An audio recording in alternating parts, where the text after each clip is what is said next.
Let me share with you a quick story here in case you think that this is a bunch of nonsense, okay? Because some of you guys out there that watch this, it's going to be natural. You're going to think, oh, you're full of shit, okay? Let me give you some examples. I took a high school kid when I was at Gold's Gym in Austin.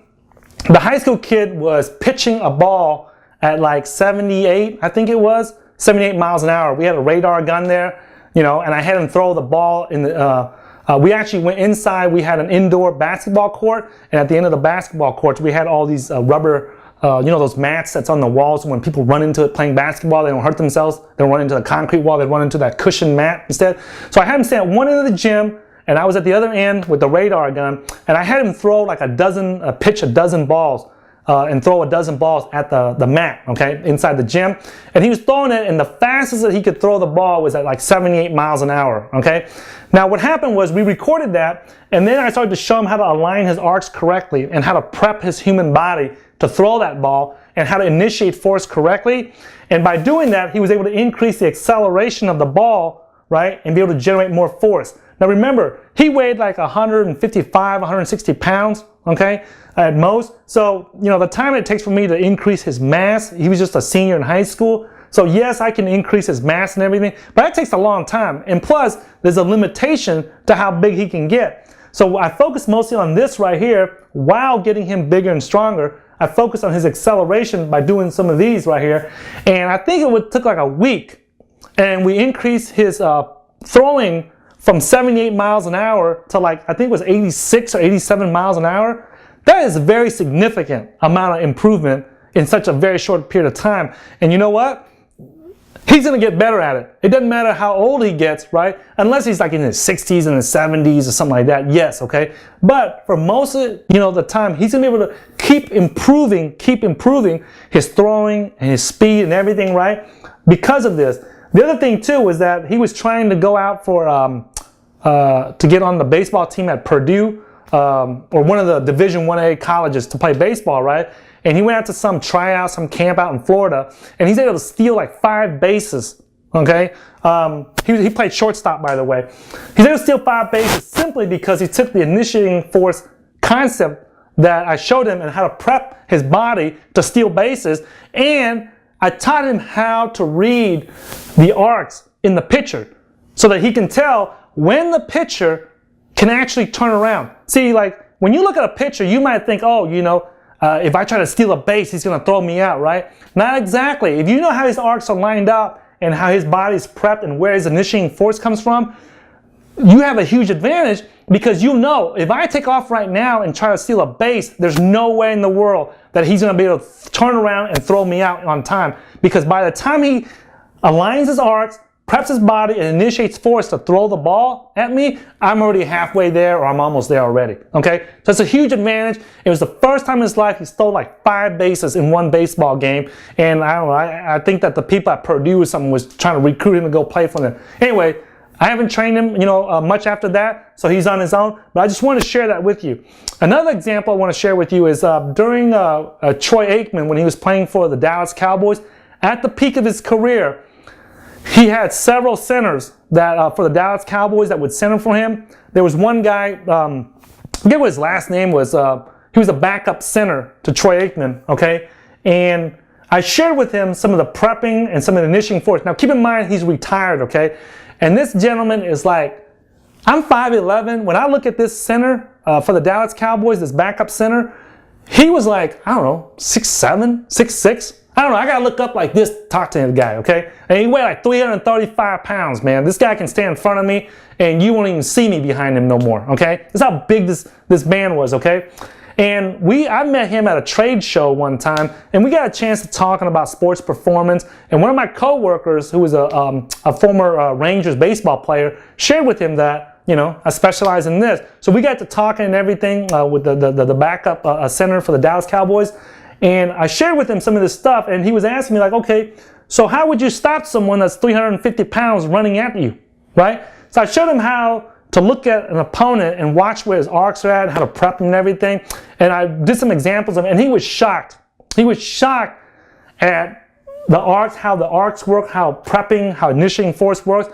And he, you know, this is what he told me. He said that if he had known these principles, he could have prolonged his professional football career. Okay, so I'm just sharing that with you. I don't want to, I'm not bragging or nothing like that and make you guys think that I was training anybody in the Dallas Cowboys, okay? Do not misinterpret that, okay? I'm not saying that. I'm just saying I happened to run into the guy and I just explained to him some of the stuff here I learned from studying the Wu Chi, how to get maximum force, maximum speed, and maximum power of the human body. And he was just very floored that if he had known this back during his professional football career, it could have made a huge difference in his game, okay? I hope that by sharing this stuff with you guys, that it will open your eyes to the possibilities out there that can improve your sports and your athletic performance, and that you stop wasting time on the things that you cannot change, stop wasting time on the gimmicks, and if you've already passed the 3-5 years plateau here, you need to start looking at this. This is where the arcs, the preps, the initiating force, learning how to generate power from your body, learning how to transfer it, learning how to recoil, deal with the recoil, learning how to create a continuous flow. These are the things right here. This right here is what's going to help you improve your sports performance no matter what sport that you play, okay? No matter what sport that you play. Oh, by the way, I forgot to mention this, okay? This recoil is so important. I think that Mike Tyson tore his knee one time when he threw a hook on one of his opponents. I forget which one it was, but he injured his knee because of that. Another example is Tiger Woods busting his back every time he swings the golf club, right? And a lot of professional golf players have issues with their lower back pain, right? Simply because the recoil from swinging that golf club so hard, and that the recoil goes in the body, and they don't know how to send that recoil back into the ground. It comes from the ground, it needs to go back into the ground, and what most people do with the recoil is that they feel the pain in their lower back because they're not positioning their arcs correctly in their body to allow the recoil energy to go back into the ground. You'll also see a problem with this with a lot of professional baseball players where their lower back is just killing them, right? Either their lower back is killing them or one of their knees, depending upon if they're if they bat right-handed, their left knee is going to be in pain all the time. And then if they bat left-handed, their right knee is going to be in pain, okay?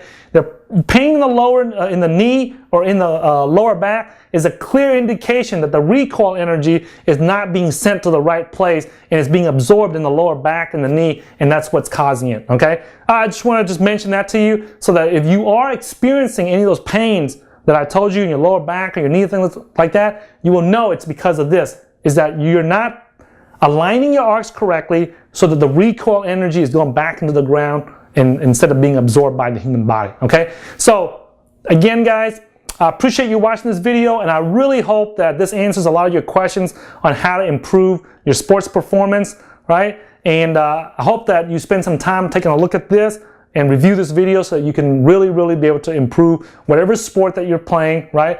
If you want me to take a look at this, okay, and show you this, if you're in the Dallas-Fort Worth area, you're welcome to email me directly, and if I have time, I'll come out. If you have a high school or a youth baseball or anything like that, golf or anything like that, I'll be happy to come out and help you. I enjoy doing this stuff, you know, and be able to help you out, okay? If you're a professional athlete and you're looking to learn this so that you can really step up your game, you're playing the NFL or in professional baseball, anything like that, you're a Texas Ranger and you want to increase your performance, right? You're welcome to contact me. If you're in the Dallas-Fort Worth area, I'll be happy to come and help you out.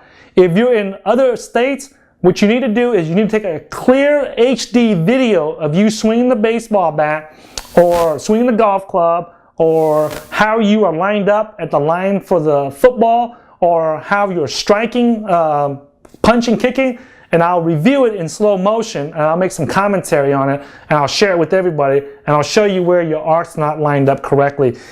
It's not easy for you to learn that just from a video, but at least you can see where your arcs are not lined up, and hopefully you'll see what I'm seeing, okay? So again, thanks for watching this video, and I'll see you in some future videos where I'll talk about some of this stuff in more detail so that it'll help you improve your sports and athletic performance. Catch you next time.